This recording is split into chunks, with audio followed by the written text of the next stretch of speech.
Hey everyone, and welcome. Have you ever had a project where you needed your Arduino to do more than just one of two things? Well, today, we're going to unlock a super powerful tool that gives you exactly that control. We're talking about the if-else-if statement. You'll see how this lets you manage a whole bunch of different conditions nice and easy. All right, let's kick things off with a little puzzle. Imagine you've got just one sensor, but you need it to trigger a bunch of different alerts depending on what it's sensing. How do you do that? I mean, a simple on and off just isn't going to cut it here, right? For instance, just picture a distant sensor. If an object is far away, you want the buzzer to be totally silent. But if it gets a bit closer, let's say under 10 centimeters, you want a slow, gentle beep. And if it gets really close, like under 5 centimeters, you need a fast, urgent alarm.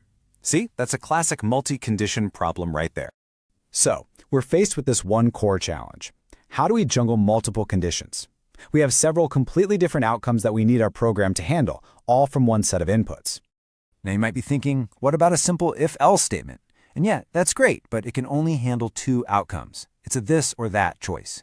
In our sensor example, we need a silent option, a slow beep option, and a fast beep option. That's an A, a B, and a C. We definitely need a more flexible tool for this job. And that, my friends, brings us to the perfect solution. So let's meet the control structure that is perfectly designed for this exact kind of multi-layered logic, the if-else-if statement. So what is it? Well, the if-else-if statement is basically a way to work down a checklist of conditions. It checks them one by one right from the top, and as soon as it finds one that's true, it runs the code for that condition and stops. Okay, so that's the what, but how does it actually work? Let's trace the logic and see exactly how the Arduino thinks its way through one of these statements. It's actually a really clear step-by-step process. Think of it like a waterfall.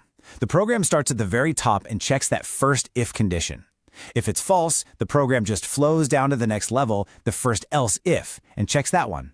It just keeps on going down the list until it finds a condition that's true. And if it gets all the way to the bottom and nothing was true, it'll run the final else block, which is like a default safety net. Now, you really got to pay attention to this quote, because it points to the single most important rule of this whole structure. As soon as the Arduino finds a condition that's true, it runs that code, and then it exits the entire structure. It completely ignores everything else below it. This is so key. Out of all the possible options, only one block of code will ever run. All right, enough theory. Let's put this into practice with a hands-on challenge. Honestly, seeing this thing in action is where it all really starts to click. So here's our challenge. We have one LED and one little push button, and the goal is to use that single button to cycle the LED through different brightness levels and then turn it off completely. So how can we make that happen? As you can see here, our goal is a 4-step cycle. The very first press gives us a low brightness. The second press bumps it up to medium. The third press takes it to full brightness, and then the fourth press turns the LED off and resets the whole thing. This is a perfect scenario for an if-else-if statement. Okay, let's pull back the curtain and break down the code that brings this entire project to life. First things first, the program needs a memory. It has to have some way to remember how many times we've pressed the button. For that, we'll create an integer variable, we'll call it count, and we'll start it off at 0. Simple as that. So, inside our main program loop, we'll check to see if the button is being pressed. And every single time it is, we just add 1 to our count variable. So the first press makes count equal to 1, the second makes it 2, and so on. You get the idea. And this is where the magic starts. We begin with a simple if statement. We're basically asking the Arduino, hey, is the value of the count variable equal to 1 right now? If the answer is yes, we execute the action.